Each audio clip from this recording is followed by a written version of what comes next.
Em 10 de maio de 1816, nasceu na Inglaterra um dos autores evangélicos mais admirados, o bispo anglicano de Liverpool, John Charles Ryle. Um número incontável de pessoas se beneficiaram de seus escritos ao longo dos anos. Em seu próprio tempo, foi muito apreciado por seus contemporâneos. Spurgeon o considerava como o melhor homem que estava na Igreja da Inglaterra. Ryle foi recomendado muito efusivamente por autores tais como D. A. Parker e Martyn Lloyd-Jones, entre outros autores. Seus trabalhos foram traduzidos em muitas línguas, irmãos, incluindo o português. E ainda hoje, podemos nos beneficiar, 200 anos após o seu nascimento, e perguntar sobre algumas das razões que fizeram seus livros tão populares na comunidade evangélica. É também interessante podermos tirar algumas lições do seu trabalho que podem nos ajudar. Muitas das questões que preocupavam Ryle e as respostas dadas são ainda muito relevantes hoje em dia. Mas primeiro, vamos rever por um momento um pouco de sua vida. E eu vou deixar um desafio nesse vídeo. Comenta aí embaixo qual livro de John Ryle você já leu, ou se você já ouviu falar dele em algum momento.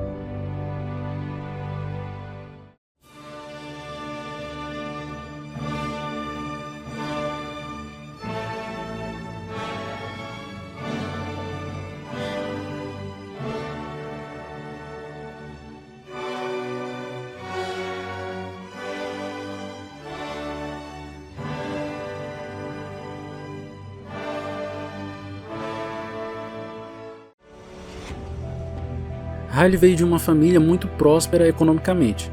Seu avô e seu pai tinham tido muito sucesso comercialmente. Com o passar do tempo, seu pai entrou em um negócio bancário que também estava florescendo. John Charles, que era o filho mais velho, poderia estudar em locais de prestígio como Eton e depois Oxford. Ryle se tornou um cristão em 1837. Até então ele tinha recebido as verdades do cristianismo nominal e externamente, irmãos. Mas no verão daquele ano, experimentou o novo nascimento de Cristo, descrito em João 3. Em seu depoimento, ele deixou registrado para seus filhos uma breve autobiografia, onde enfatiza a sua profunda convicção de pecado. Quão precioso era Cristo e o grande valor da Bíblia para orientar a sua vida. Mas a falência atingiu sua família em 1841, e eles perderam sua casa e toda a sua fortuna. Esse evento marcou a sua vida de uma forma muito especial, porque nesse mesmo ano, Ryle tomou a decisão de entrar no ministério da Igreja da Inglaterra. Seu primeiro pastorado começou em 1842. Embora ao longo de sua vida ele tenha pastoreado congregações em muitas outras partes da Inglaterra, em 1845 casou-se com uma mulher chamada Matilda. Este ano também é importante porque ele começou a publicar seus primeiros tratados, que são agrupados, e formam os capítulos de seus muitos livros. Sua primeira filha, Georgina, nasceu em 1847. No ano seguinte, sua esposa morreu. Em 1850, ele acabou se casando de novo, e sua nova esposa, Jessie, lhe deu 4 filhos: Isabelle, Reginald, Herbert e Arthur. Em 1851, começou a publicação de seus tratados e mensagens em forma de livro. Depois de 10 anos do segundo casamento e depois de uma longa doença, sua segunda esposa também veio a falecer. Em 1861, irmãos, ele casou-se com Henrietta Claus. E em 1865, publica o comentário expositivo do Evangelho de João. E este será o primeiro de uma série sobre os 4 evangelhos que hoje em dia é muito conhecido. Parte das obras mais apreciadas por muitos leitores de Ryle. Em 1868, ele publica o seu livro sobre os líderes cristãos do século XVIII. Ryle é já bem conhecido e por isso recebe muitos convites para pregar em muitos outros lugares na Inglaterra, incluindo Oxford, Londres e Cambridge. Entre 1877 e 1879, seus trabalhos mais famosos são publicados, incluindo Santidade, que você talvez já tenha lido, ou Caminhos Antigos. Com 63 anos, é eleito o primeiro bispo de Liverpool.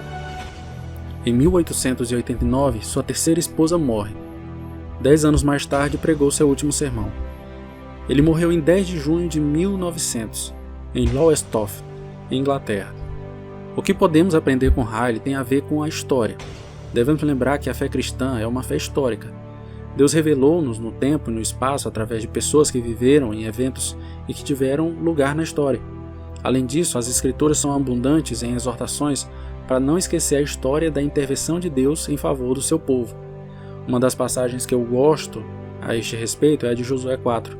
O sucessor de Moisés ordena que um representante de cada uma das tribos de Israel pegue uma pedra do leito do Jordão, e Josué toma e levanta em Gilgal, um memorial para gerações futuras. Seu propósito era para lembrar que Deus, como fizera no Mar Vermelho, secou o Jordão diante do seu povo, de modo que eles poderiam mover-se para tomar posse da terra prometida. Assim, as pessoas não deveriam esquecer de que foi pela mão poderosa de Deus que o povo pôde atravessar o Jordão e dessa maneira não poderiam se afastar dele. Da mesma forma, Riley acreditava ser essencial recordar a história da Reforma Protestante no século XVI e lembrar-se dos puritanos que consideravam os mais fiéis expositores bíblicos a mente das Escrituras e o grande despertar evangélico do século XVIII. Daqueles grandes homens que Deus levantou, como George Whitefield e os irmãos Wesley, entre muitos outros. Ele considerou isso importante porque, como Israel no passado, é fácil esquecermos esses poderosos eventos e significativos atos de Deus para o seu povo. Os escritos do bispo evangélico estão imbuídos com os princípios da Reforma. Percebemos o declínio da Reforma em sua denúncia clara dos perigos do catolicismo romano para a saúde espiritual das almas. Poucos autores se expressam de modo tão claro sobre os ensinamentos da Igreja Católica Romana como Riley. A importância dos puritanos também está presente em seu trabalho e em sua análise rigorosa dos textos bíblicos e aplicação do ensino à vida dos crentes.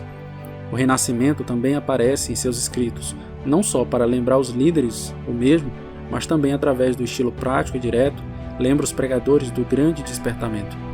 A primeira lição, portanto, que Riley transmite é para não esquecer nossa identidade evangélica. Riley presta muita atenção à reforma na Inglaterra e os homens que Deus levantou nesse momento. Ele também escreveu sobre os pregadores do avivamento, e ele não queria que seus compatriotas esquecessem o que Deus tinha feito para o Reino Unido. Quanto a nós, é essencial ler a nossa história evangélica, conhecer bem o nosso passado, a reforma na Europa, mas também a reforma na Espanha e o que aconteceu com ela.